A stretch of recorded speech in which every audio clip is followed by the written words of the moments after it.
Welcome back to my channel. Last video में हम लोगों ने पढ़ा था about the determinants of demand और we can say factors affecting demand of a commodity. उसके पहले वाले कुछ वीडियोस में हमने कॉन्सेप्ट ऑफ डिमांड पढ़ा था कि डिजायर, वांट और डिमांड क्या होता है, उनमें क्या फर्क होता है, कैसे हम तीन चीजों को अलग अलग करके समझ सकते हैं। आज के हमारे वीडियो में हम लोग पढ़ेंगे about the law of demand, the main and the basic concept of this chapter. So basically law of demand states that when price of a commodity increases, demand of the commodity decreases।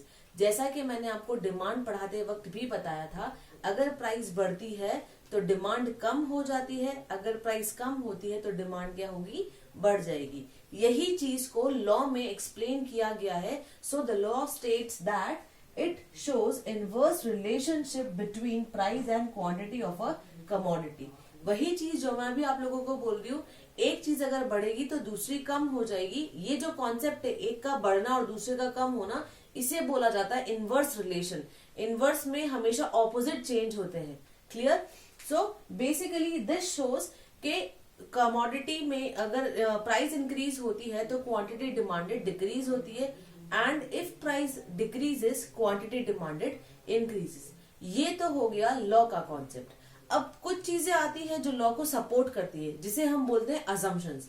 तो assumptions क्या होंगे? इसके पहले वाले video में मैंने आप लोगों को बताया था about factors affecting demand of a commodity. वो सारी चीजें जिनके बेसिस पर आपकी, हमारी, सबकी डिमांड कैसे अफेक्ट होती है, कैसे बदल जाती है, वो सब फैक्टर्स को हम यहाँ पे क्या कर देंगे, रोक देंगे। जैसे प्राइस ऑफ रिलेटेड कमोडिटीज, आपको मैंने लास्ट में भी बताया था रिलेटेड कमोडिटीज दो टाइप की होती है, substitute goods and complementary goods. Then income of the consumer, taste and preference of the consumer, future expectation prices. ये सब चीजें क्या हो जाएंगी, कांस्टेंट हो जाएंगी। क्या चीज काम करेगी? Price of own commodity and quantity of own commodity. ये दो चीजें काम करेंगी। उसके बेसिस पर we explain law of demand. Is it clear? Now the next question जो हमारे दिमाग में आता है वो ये, why other factors being constant. हम बाकी सारी चीजों को कांस्टेंट क्यों कर रहे हैं? इसलिए करते हैं क्योंकि जब आप किसी एक चीज के बारे में बात करते हैं तो उसको समझाने के लिए हमें बाकी सारी चीजों को कांस्टेंट करना जरूरी होता है। इसलिए जरूरी होता है क्योंकि अगर सब चीजें एक साथ काम करेंगी तो हमको कोई एक कॉन्सेप्ट को समझने में तकलीफ होगी, दिक्कत आएगी, परेशानी आएगी।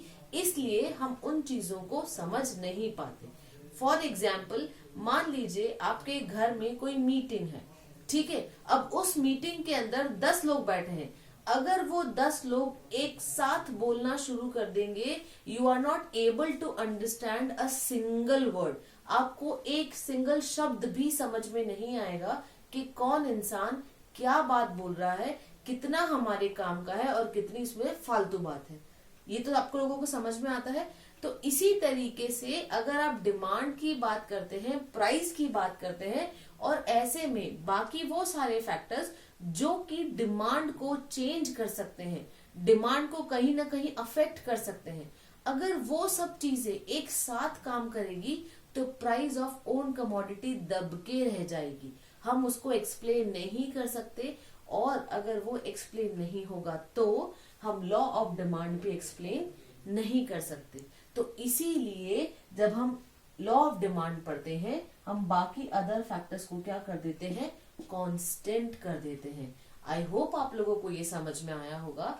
सो come over to the next topic, that is derivatives of law of demand. Law of demand के डेरिवेटिव्स क्या होते हैं? बेसिकली डेरिवेटिव्स क्या होते हैं? जब हमको कोई चीज नहीं समझ में आती है तो उसको समझाने के लिए हम बहुत सारी चीजों का यूज करते हैं। जैसे से suppose if I am talking about me, अगर मुझे कभी किसी को कोई सी चीज समझानी होती है तो मैं जनरल लाइफ के टॉपिक्स लेती हूँ। मतलब जो एग्जाम्पल भी मैं आप लोगों को दूंगी, अगर आप लोगों ने पास्ट कुछ वीडियोस में नोटिस किया होगा तो जो एग्जाम्पल मैं देती हूँ वो रोजमर्रा की जिंदगी के देती हूँ, आपकी सराउंडिंग्स के देती हूँ। इसलिए क्योंकि उसको समझना आसान है।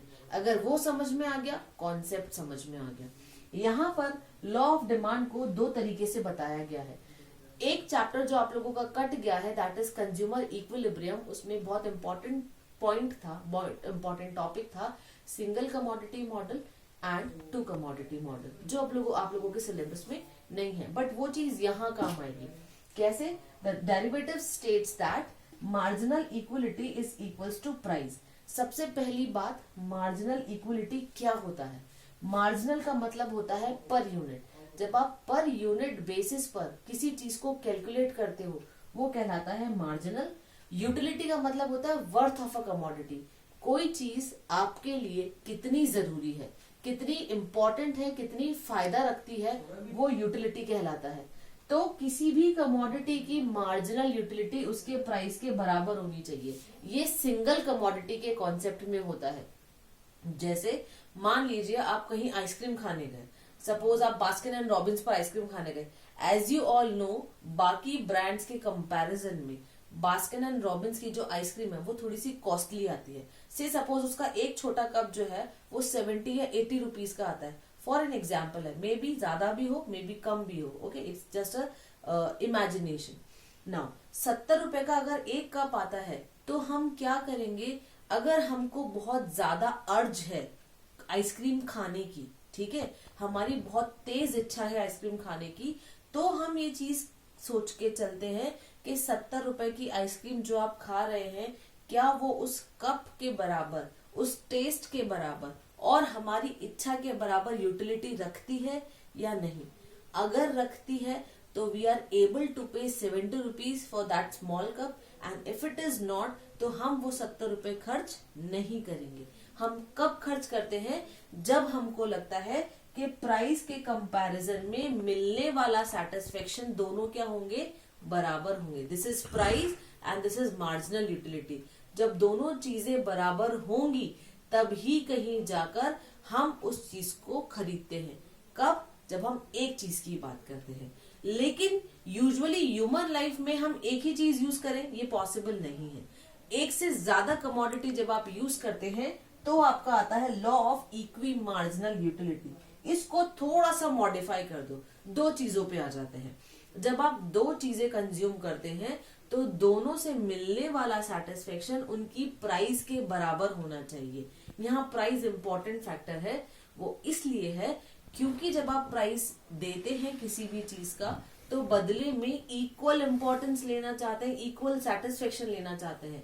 जैसे मान लीजिए जब आप कोई ब्रांडेड क्लोथ खरीदते हैं, you know what is the comfort of that branded cloth.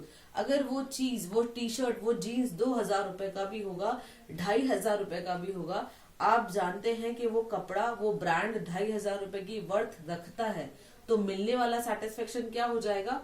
बराबर हो जाएगा। सो we can pay, we can give 2500 rupees for that particular cloth, क्योंकि हम जानते हैं उससे मिलने वाला सेटिस्फेक्शन उसकी प्राइस के बराबर होगा। दो चीजें यहाँ पर और आती है, इंक्रीजिंग और डिक्रीजिंग ऑर्डर। से सपोज अगर प्राइस ऑफ द कमोडिटी ज्यादा है और मिलने वाला सेटिस्फेक्शन कम होता है तो हम क्या करेंगे? कम चीजें परचेज करेंगे। जैसे कोई चीज आपकी फेवरेट है, जब वो सस्ती थी आप ज्यादा से ज्यादा परचेज करते थे। अब अगर उसकी प्राइस बढ़ जाती है then you will going to purchase small quantity, क्योंकि प्राइस के कंपैरिजन में मिलने वाला सेटिस्फेक्शन कम हो गया है। तो इसका इफेक्ट क्या होगा? अगर प्राइस बढ़ गई है, क्वांटिटी डिमांडेड कम हो जाएंगी, then it will become equal. और जैसे ही प्राइस गिरेगी क्वांटिटी डिमांडेड क्या हो जाएगी? बढ़ जाएगी। तो ये तो हो गया हमारा concept about the derivatives of law of demand. अगर आप लोगों को इस टॉपिक से रिलेटेड कोई भी इशू है, कोई भी क्वेरीज है, आप नीचे कमेंट बॉक्स में लिख सकते हैं। और अगर आपको ये वीडियो अच्छा लगा हो, समझ में आया हो, आपका कॉन्सेप्ट क्लियर हुआ हो, तो प्लीज इस वीडियो को लाइक कीजिए, शेयर कीजिए और सब्सक्राइब कीजिए। Thank you.